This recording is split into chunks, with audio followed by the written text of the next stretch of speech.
할렐루야, 할렐루야. 우리 앞뒤 좌우에 계신 분하고 인사하겠습니다. 내가 교사입니다. 네, 은혜 많이 받으셨죠?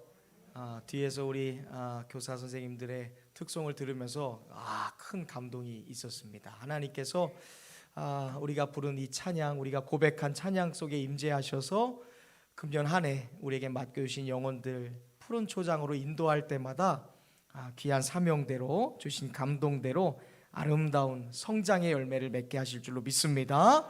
우리 다시 한번 특송하신 또 헌신하고자 이 자리에 모이신 우리 선생님들께 우리 온 성도들 박수로 우리 축복하는 시간 갖겠습니다. 박수 받으면 원래 일어나서 인사하는 겁니다. 네, 다시 한번 박수하겠습니다. 네. 저는 오늘 교사 헌신 예배를 드리며 주님 내가 교사입니다 라는 제목으로 하나님 말씀의 은혜를 나누고자 합니다.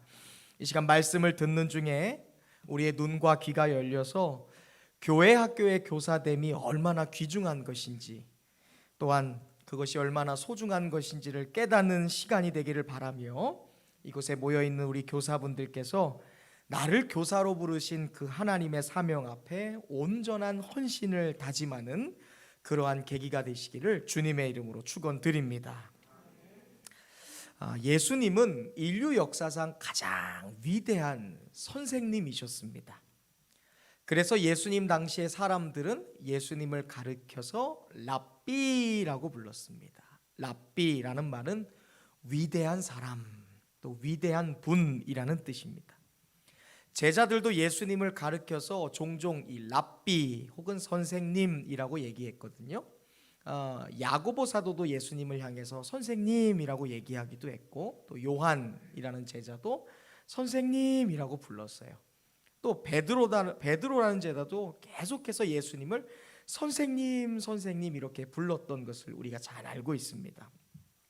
오늘 우리가 읽은 본문 13절에도 보면 실제 예수님도 제자들이 예수님을 가리켜 선생님이라고 부를 때 그 호칭을 그대로 받아들이셨어요.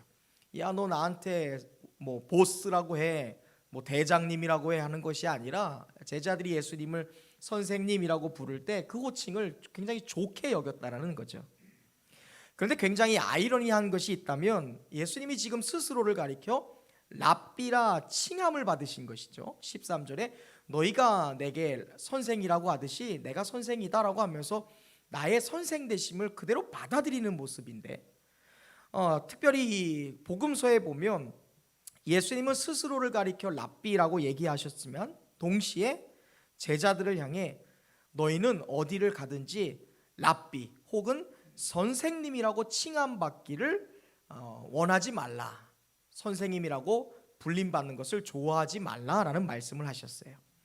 마태복음 23장 8절에 그런 말씀이 있습니다. 그러나 너희는 랍비라고 칭함을 받지 말라. 너희의 선생은 하나고 너희는 다 형제일 뿐이다 라는 말씀을 하세요. 예수님은 랍비라고 스스로 칭함을 받으시면서 제자들에게 나를 따라오라, 뭐예요? 선생의 자리로 부르신 것이죠. 또 뭐라고 말씀하십니까? 나에게 배워라 라고 말씀하는 거예요. 내가 사람들을 어떻게 교육하고 가르치는지 배워라 말씀하시면서 동시에 그러나 너희는 선생님이라고 일컬음 받는 것을 좋아하지 마라고 말씀하는 거예요. 이같이 말씀하신 이유는 누군가를 가르치고 누군가를 교수하는 일이 너무나 무거운 책임을 가지고 있기 때문에 그렇습니다.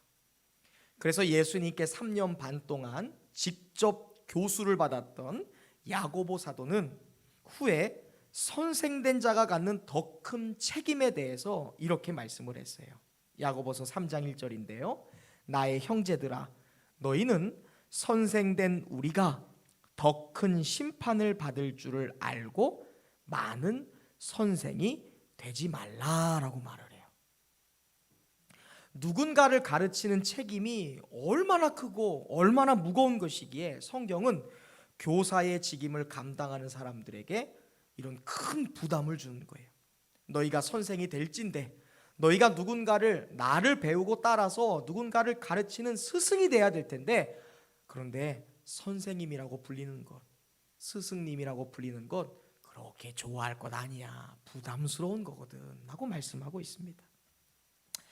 오늘 최고의 선생이신 예수님 앞에서 교회 학교 교사 헌신 예배를 드리는 이 시간, 다시 한번 우리가 말씀을 나누면서 교회 학교의 교사됨이 얼마나 소중한 것인지, 또한 나를 그렇게 귀한 그 사명의 자리로 부르신 그 하나님의 비전을 깨닫고 온전한 헌신을 다시 한번 다짐하는 저와 여러분 되시기를 주님의 이름으로 축원합니다. 인류 역사상 최초의 교사셨던 하나님은 세상을 창조하신 후에, 그리고 당신의 형상대로 첫 사람이었던 아담과 하와를 만드신 이래로 계속해서 직접 하나님이 사람들을 가르치셨어요.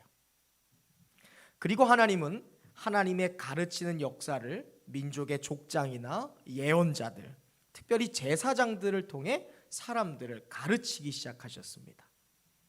또한 하나님은 가정의 부모를 교사로 세우셔서 자녀들을 가르치는 그런 교사의 직분을 부모들에게 이렇게 위임하기도 하셨지요.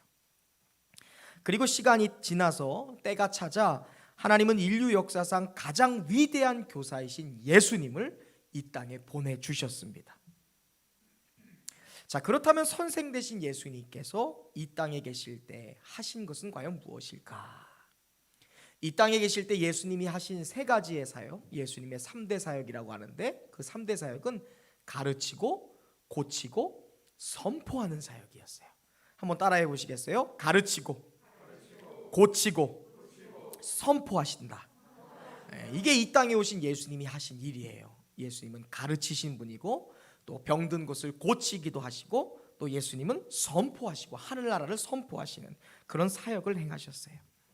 그 중에서 예수님은 이 첫 번째 사역인 진리의 말씀을 가르치는 사역에 있어서 세계 최고의, 인류 최고의 권위를 가지셨던 분입니다. 예수님 당시에는 많은 선생님들이 있었어요. 많은 랍비들이 회당마다 있었고, 특별히 말씀을 가르쳐주는, 풀어 해석하는 서기관들도 있었고, 그 말씀을 가지고 성도들의 이 백성들의 삶의 규범을 만드는 율법 학자들도 있었어요. 그런데 그 율법 학자나 서기관들과 다르게 예수님은 권세와 능력 있게 사람들을 가르치셨습니다. 그래서 주님이 가는 곳에는 늘 사람들이 인산인해를 이루었어요. 이처럼 수많은 선생님들이 차고 넘치는 시대에 예수님의 가르침과 그런 예수님의 교육이 권세와 능력이 있는 가르침이 되어서 수많은 사람들에게 영향력을 주었던 이유가 있습니다. 그래서 우리는 예수님께 배워야 되는 것이죠. 예수님께 배우는 교사의 자질이라고 할까요? 몇 가지가 있는데 제가 그것을 여러분들에게 좀 소개해드리는 시간을 갖도록 하겠습니다. 수많은 스승들이 있는 시대에, 수많은 랍비들이 있는 시대에 예수님의 가르침만이 사람들에게 영향력 있고 권세와 능력이 있었던 이유는, 첫 번째로 예수님은 하나님의 자녀 의식, 즉 내가 하나님의 자녀다라는 분명한 정체성을 가지고 사람을 가르쳤기 때문에 예수님께는 가르침의 능력이 있었어요. 저를 따라 고백하겠습니다. 하나님의 자녀 의식을 가지고 교육하겠습니다. 이게 교사가 가져야 될 첫 번째 자질이에요. 하나님의 자녀 의식을 갖는다. 예수님 당시의 율법학자나 서기관들은 모세의 권위, 즉 율법의 권위를 가지고 가르쳤어요. 말씀의 권위가 있는 것이 아니라, 그 사람의 삶의 권위가 있는 것이 아니라 그냥 말씀과 교훈으로 사람들을 찍어 누르는 그런 권위주의자들이었습니다. 그러나 예수님은 인자, 하나님의 자녀로서의 의식을 가지고 사람들을 교훈하셨던 분들이에요. 전통이나 율법에 의거해서 이렇게 했으니까 이렇게 지켜 하고 사람들을 권위로 누르는 것이 아니라 하나님 자녀로서의 권위를 가지고 사람들을 가르치신 거예요. 하나님 자녀라는 분명한 의식을 가지고 그러한 소명 속에서 사람들을 가르친 결과 예수님의 가르침에는 권위가 있었어요. 사람의 교훈이 아니에요. 하나님의 자녀로서의 신분, 하나님 자녀로서의 소명감을 가지고 사람을 가르치니까 하나님 나라의 권세와 능력이 그 가르침 속에서 자연스럽게 흘러나오게 되는 거예요. 그 결과 사람들은 하나님 나라에 소속되어 있는 예수님의 그러한 정체성 안에서 권세와 능력 있는 가르침을 받게 된 거예요. 두 번째, 예수님은 하나님의 뜨거운 사랑을 가지고 가르치셨습니다. 우리 옆 사람을 보고 함께 고백하겠습니다. 하나님의 뜨거운 사랑을 가지고 가르칩시다. 교사가 가져야 될 자질은요, 첫 번째 뭐예요? 하나님 자녀의 의식이라면, 두 번째는 하나님의 뜨거운 사랑을 가진 사람들이어야 된다는 것입니다. 예수님 당시의 율법학자나 서기관들은 형식적인 율법의 세부 조항을 끊임없이 강조하면서 사람들을 책망했어요. 랍비 선생님, 우리에게 결혼 생활이 무엇인지 가르쳐 주세요 하면 뭐 신약 성경에 나온 그런 가르침들, 뭐 구약에 나온 가르침들을 하면서 율법에 이렇게 되어 있으니까 여자들은 잠잠해, 그러니까 입 밖에 말도 꺼내지 마, 막 이렇게 얘기하는 거예요. 여자들이 오면 남자는 너의 머리니까 남자 앞에서는 입도 다물고 아무 말도 하지 마 하면서 그냥 율법 조항을 딱 주면서 지키지 못할 조항이거든요. 완벽하게 해석하지 못할 조항을 던져주면서 사랑 없이 아주 딱딱한 그런 건조한 가르침을 주었습니다.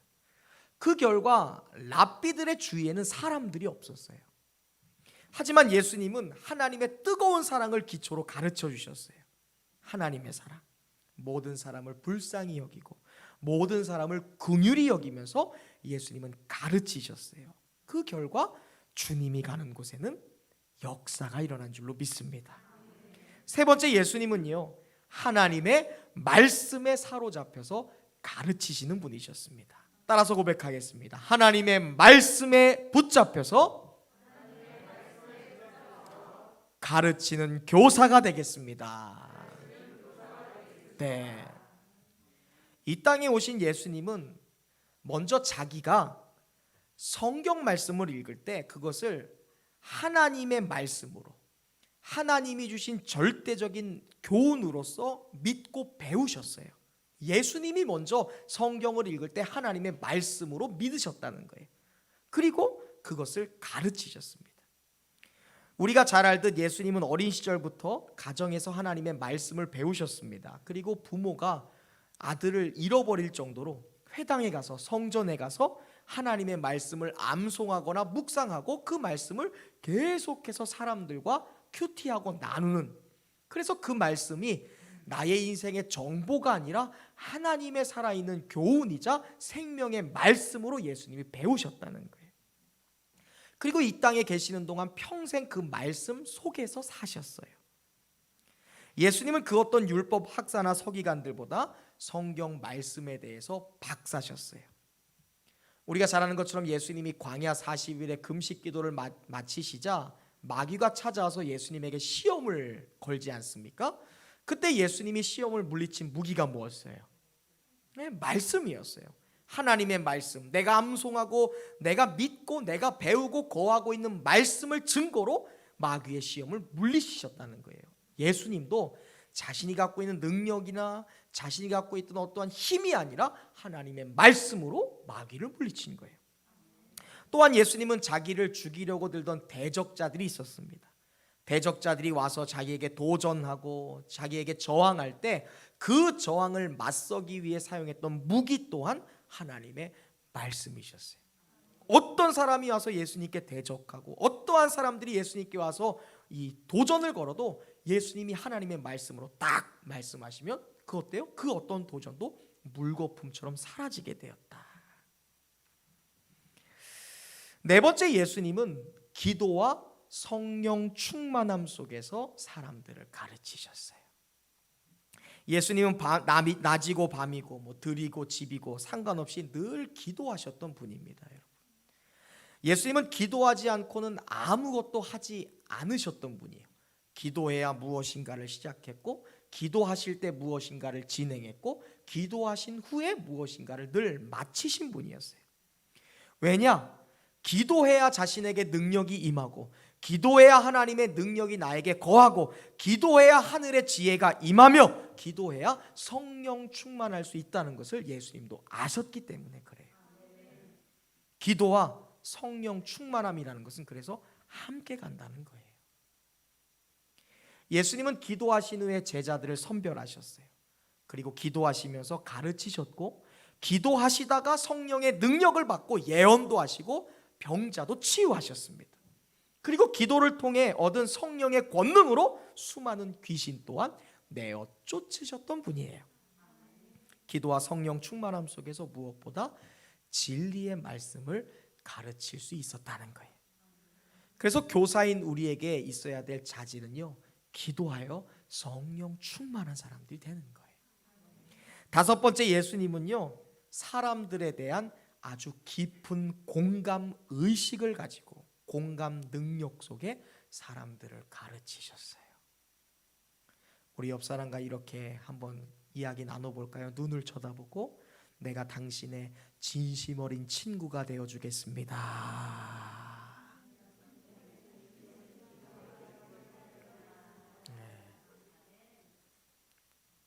예수님의 교육은요, 일방통행이 아니었습니다. 상호간에, 쌍방간에 늘 통행이 있는 교육이셨어요. 예수님은 한 곳에서만 가르치신 게 아니에요. 오늘날로 말하면 예수님은 순회 전도자셨어요. 역사의 전체 무대 위에서 사람이 필요한 곳, 그리고 그 사람이 예수님이 그렇게 간절히 필요한 곳이라면 예수님은 어디든 마다하지 않고 달려가신 분이셨어요. 회당이면 회당, 가정이면 가정, 바다면 바다, 산이면 산, 시장이면 시장. 예수님은 장소를 한정 짓지 않으셨어요. 예수님은 어느 곳이든 사람들의 삶으로 찾아 들어가신 분이셨어요. 이것은 예수님이 그만큼 사람들의 평범한 삶에 굉장히 관심이 많으신 그런 분이시다라는 것을 우리에게 알려주는 사실입니다. 또한 예수님은 사람에 대한 깊은 이해와 공감 능력을 가지고 누군가를 가르치신 분이셨어요. 예수님은 어린 아이로부터 시작해서 노인에 이르기까지 연령과 성별과 계급을 불문하여 사람에 대한 깊은 이해와 통찰력, 그리고 사람이 처한 상황을 완벽하게 공감하시는 그런 능력 속에서 말씀을 가르치신 분이셨습니다. 그러한 절대적인 깊은 공감의 능력 속에서 사람들을 가르치신 결과 예수님의 가르침 속에는 늘 치유와 회복이라는 것이 있었어요. 말씀을 가르치는데 치유가 일어나는 거예요. 말씀을 들려주시는데 사람들 가운데 회복이 일어나는 거예요. 이 놀라운 역사는 예수님의 아주 탁월한 공감 능력이 그들에게 영향력 있게 다가오는 거예요. 하나밖에 없는 아들을 잃고서 아파하는 어머니의 아픔을 예수님은 그대로 공감하셨어요. 사랑하는 오라비를 잃었던 자매들 앞에서 예수님이 하신 행동은 말이 아니었어요. 그저 눈물을 흘리시는 공감을 보이신 것이었죠. 또한 사회 공동체에서 천대받고 무시당하던 사람들의 고통을 아시고 친히 그들의 삶에 들어가셨을 뿐만이 아니라 그들의 둘도 없는 친구가 되어주셨다는 거예요.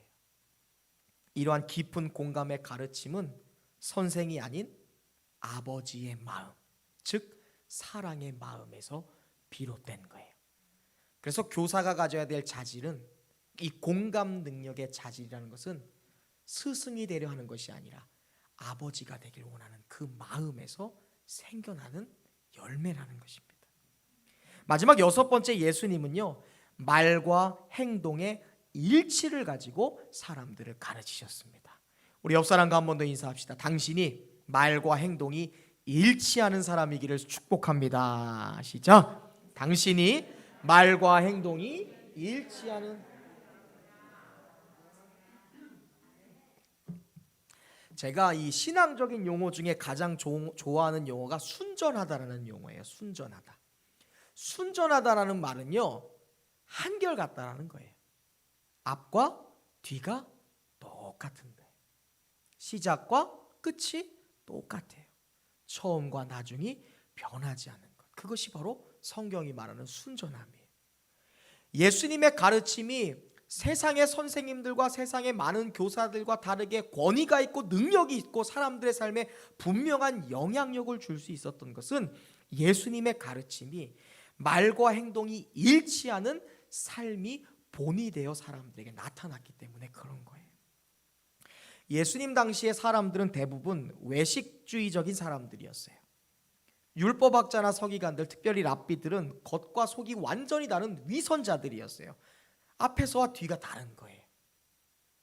그러한 이중성 속에서 누군가를 가르치니까 열매라는 것이 있을 수가 없어요. 사랑을 얘기하는데 뒤로 가서는 저주하고, 용서를 얘기하는데 용서가 아니라 분쟁을 보이는 거예요. 그러니까 사람들이 누가 그 가르침의 권위와 능력을 느낄 수 있었겠어요. 그러나 예수님은 말과 행동이 일치하는 그런 일치의 행동 속에서 진리를 가르치신 분이에요. 예수님은 제자들에게 늘 기도하라 라고 말씀하세요. 근데 말씀만 하신 것이 아니라 실제로 자기가 말씀하신 대로 삶에서 기도의 모범을 보이신 분이에요. 예수님은 사랑하라 말씀하십니다. 그리고 오늘 우리가 읽은 본문에 보면 사랑하는 것을 가르치시고는 스스로 가장 비천한 종이 되어 비천한 하인의 자리에 가셔서 제자들의 발을 씻기심으로 사랑이 무엇인지 사랑에 대한 모범을 몸소 본보기로 보여주신 분이에요. 나아가 원수를 사랑하라고 가르치시지 않았습니까? 그리고 원수를 사랑하는 것을 말로만 하신 것이 아니라 죄된 원수들을 위해 십자가에서 죽으시는 모범을 보여주심으로 가르침을 완성하셨다는 거예요. 이렇듯 예수님은 말과 행동이 똑같은 본을 보여주심으로써 우리의 모범이 되셨다는 거예요. 그 결과 예수님의 가르침을 받은 제자들은 누가 시키지 않아도 스스로 복음의 종이 되기로 결단했어요. 권력에 눈이 멀었던 사람인데 평생을 교회를 섬기는 자가 되었습니다. 사랑 때문에 자기의 목숨을 바치는 순교자가 될 수 있었다는 것이죠. 오늘 교회학교 교사 헌신 예배를 드리는 이 앞에 나와 있는 우리 교사 선생님들이 이 참된 스승이신 예수님께 교사의 자질을 배워서 나는 하나님의 자녀다 라는 분명한 소명의식 속에서 하나님의 뜨거운 사랑을 기초로 하여 하나님의 말씀, 기도와 성령의 충만함 속에서 사람들에 대한 깊은 공감 능력을 가지고 말과 행동이 일치하는 모범이 되는 좋은 교사 그리고 좋은 선생님이 되시기를 예수의 이름으로 축원드립니다. 자, 그렇다면 우리가 이러한 예수님의 교사의 자질을 배워서 주님이 원하시는 아름답고 위대한 교사가 돼야 될진데, 그렇다면 우리는 이러한 멋진 주님의 교사의 자질을 배워 과연 무엇을 가르쳐야 될까요? 내가 하나님의 자녀된 의식을 가진 교사가 돼요. 내가 하나님의 뜨거운 사랑을 기초로 한 교사가 됩니다. 하나님의 말씀을 붙드는 교사, 기도와 성령의 충만함 속에 살아가는 교사, 사람들에 대한 깊은 공감을 가지는 교사, 말과 행동이 일치하는 그러한 성실하고 그러한 순전한 교사가 돼요. 그런데 그러한 교사가 돼서 과연 내가 무엇을 가르칠 거냐 이 말입니다. 이쯤 되면 하나 드는 생각이 있다는 거예요. 과연 나는 무엇을 가르쳐야 되나? 좋은 스승이신 예수님을 따라 교회학교 교사로 부름받았는데 과연 나는 교사로서 무엇을 학생들에게 가르쳐야 되나? 우리는 갈라디아서 6장 6절 말씀을 통해 우리가 가르쳐야 될 것이 무엇인지 힌트를 얻게 됩니다.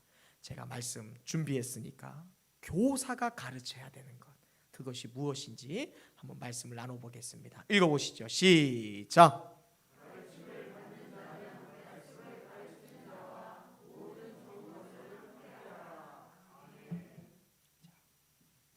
여기 보면 가르침을 주는 교사와 가르침을 받는 학생 사이에서 둘 다 똑같이 공감해야 될 공통 분모가 있다는 거예요.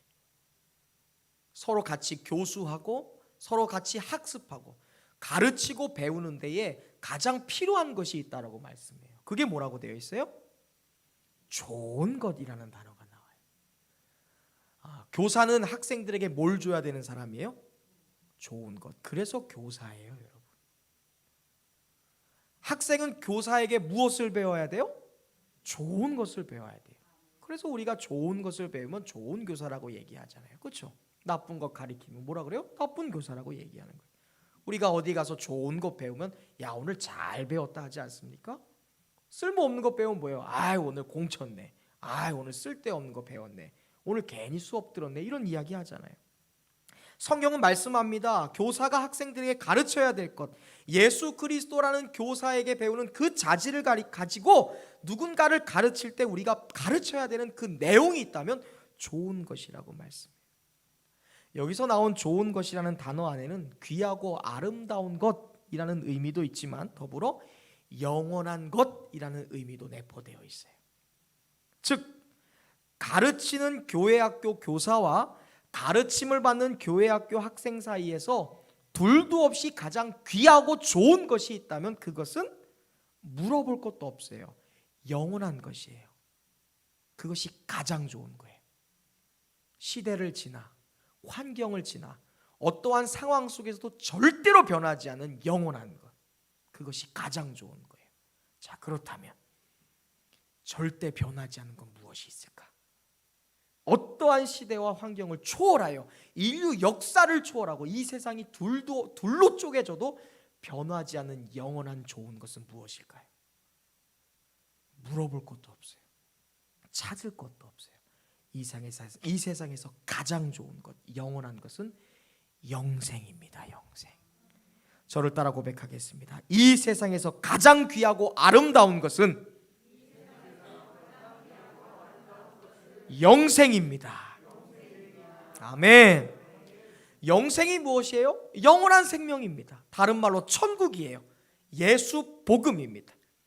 예수님은 요한복음 14장 6절에서 내가 곧 길이요 진리요 생명이니 나로 말미암지 않고는 아버지께로 올 자가 없다라고 말씀했어요. 아버지께로 올 자, 아버지 하나님이 어디에 계세요? 천국에 계세요. 예수님이 길과 진리가 생명 되시니까 예수님을 통과하지 않고는 천국 갈 수 없다는 거예요. 예수님을 믿지 않고는 영생할 수 없다는 거예요. 예수 복음을 받아들이지 않고는 하나님의 자녀가 될 수 없다라는 거예요. 특별히 예수님은 나를 가리켜서 자신을 가리켜 진리다라고 말했어요.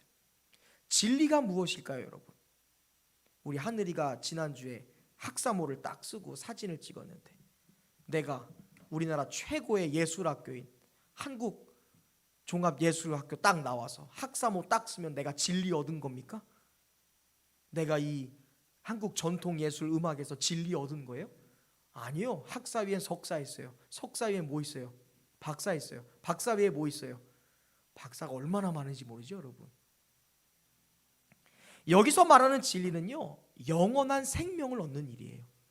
예수님이 내가 곧 진리라는 것은 내가 영원한 생명을 얻는 지식이고 말씀 자체다라고 말하는 거예요. 영원한 생명 어떻게 얻습니까? 우리가 무엇으로 천국 가요? 믿는 거예요. 예수를 믿는 믿음으로 천국 가는 거예요. 그러니까 이 갈라디아서 6장 6절, 가장 좋은 것, 선생님과 학생들이 함께 나누고 교제하고 함께 풀어내야 될, 교육받아야 될, 교육해야 될 가장 좋은 귀한 것이라는 것은 영원한 생명 대신 예수 그리스도라는 거예요. 그러니까 가르침을 받는 자와 말씀을 가르치는 자는 뭐예요? 예수 그리스도, 생명의 길 대신 예수 그리스도를 가르치고 배워야 된다라고 말씀하는 거예요. 정리하면 교사는요, 영원한 생명으로 갈 수 있는 길을 누군가에게 가르치고 소개하는 사람, 그것이 바로 교회학교 교사라는 거예요. 우리가 아이들에게, 학생 청년들에게 가르쳐야 되는 것은 어떻게 하면 잘 살 수 있는지, 어떻게 하면 좋은 사람 만날 수 있는지, 어떻게 하면 직장생활 잘할 수 있는지에 대한 정보가 아니에요. 교사들이 가르쳐야 될 가장 좋은 것이 있다면 예수 복음입니다, 여러분. 어떻게 천국 갈 수 있는지, 무엇으로 영생을 얻을 수 있는지 우리가 사랑하는 제자들을 향해 그 영생과 부활의 소망을 가르쳐야 되는 것, 그것이 교사들이 붙들어야 될 가르침의 사명이라는 것이죠. 그런데 이토록 귀한 교회학교 교사직에는요, 여러분, 그 어떤 보상도 없습니다. 내가 누군가에게 생명을 가르치고 예수 복음을 전하고 천국의 소망을 전해도 그 누구도 월급 안 줘요. 여러분들이 제자들을 향해 천국 전하고 예수 복음 전하고 영생 전해도 누구도 사례비 주지 않습니다.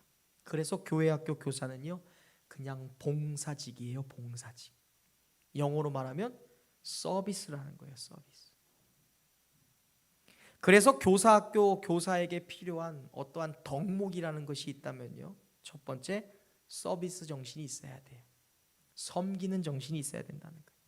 아무런 대가도 바라지 않고 예수 복음을 전하기 위해 저 학생을 영생의 소망을 주기 위해 천국 백성 삼기 위해서 아무런 대가 없이 내가 받은 그런 무조건적인 사랑으로 그를 돕는다라는 분명한 의식이 있어야 교사의 사명도 감당할 수 있어요.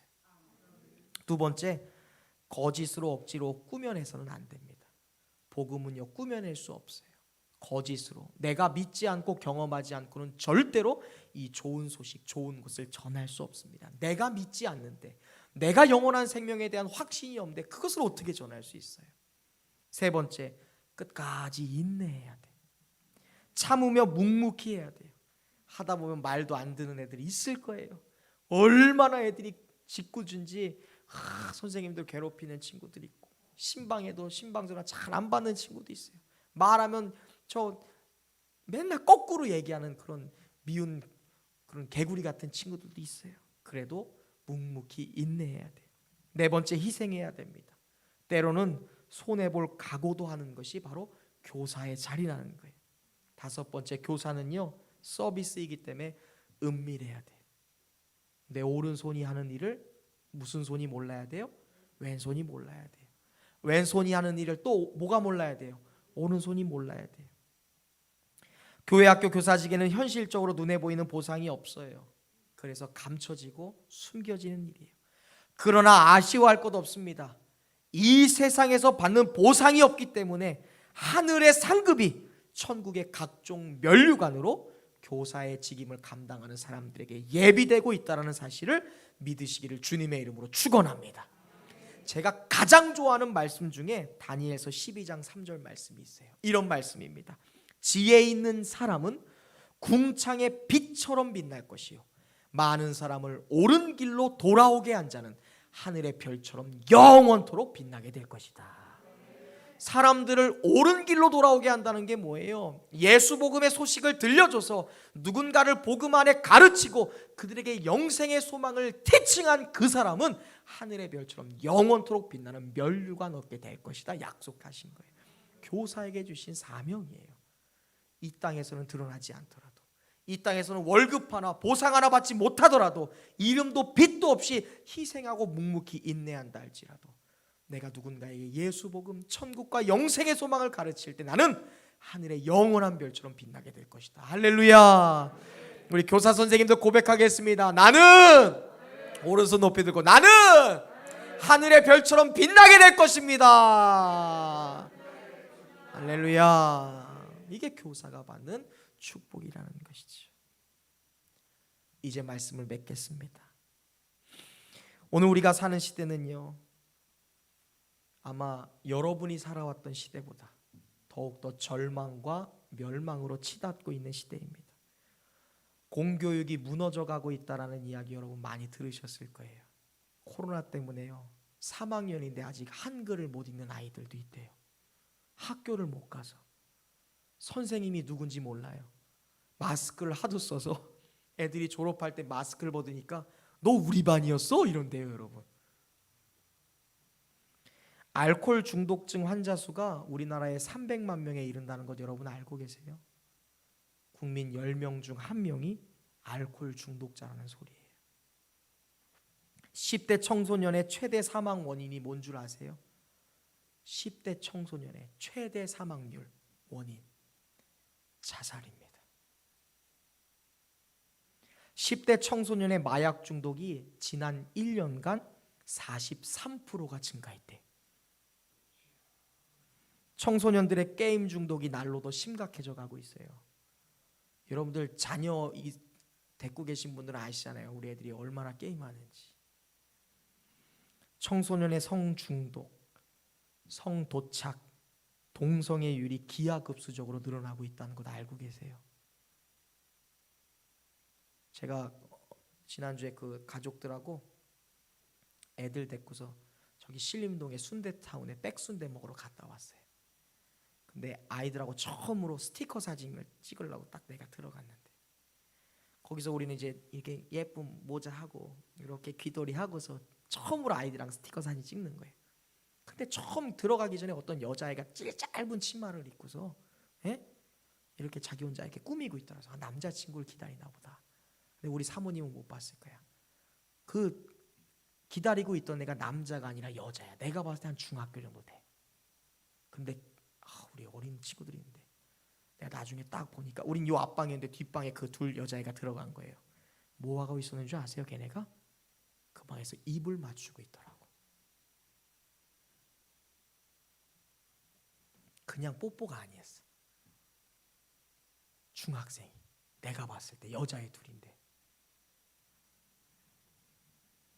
대검찰청에 따르면 지난 한 해 청소년들이 자기의 부모를 죽인 존속 살해 사건이 6일에 한 번꼴로 발생했대요, 여러분. 중고등학생이 엄마, 아빠, 할아버지, 할머니가 잔소리했다고 둔기로 부모님을 살해하는 일, 6일에 한 번꼴로. 이러한 시대 속에 우리가 살고 있고요.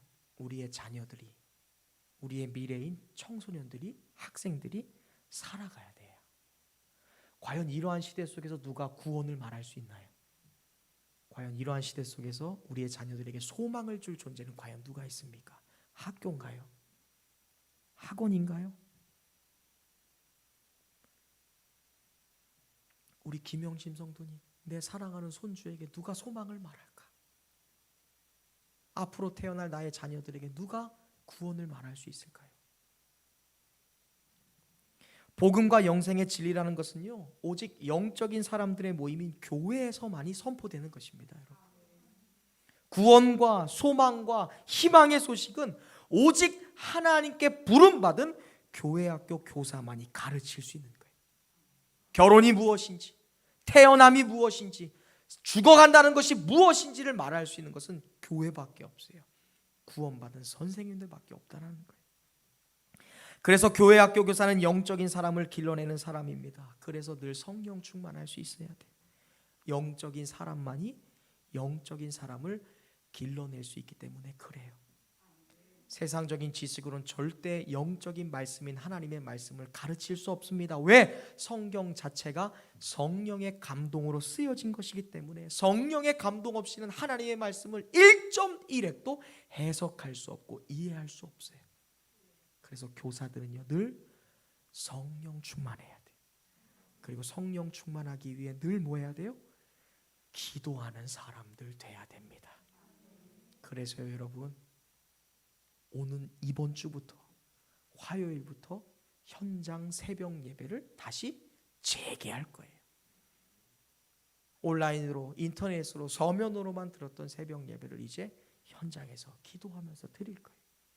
단순히 교사뿐만이 아니라 온 성도들, 부모로서, 교사로서 자녀들에게 복음과 사랑과 영생을 가르쳐야 될 인생의 선배들로서 우리가 기도하지 않고는, 성령 충만하지 않고는 그들에게 소망과 영생을 가르칠 수 없기 때문에.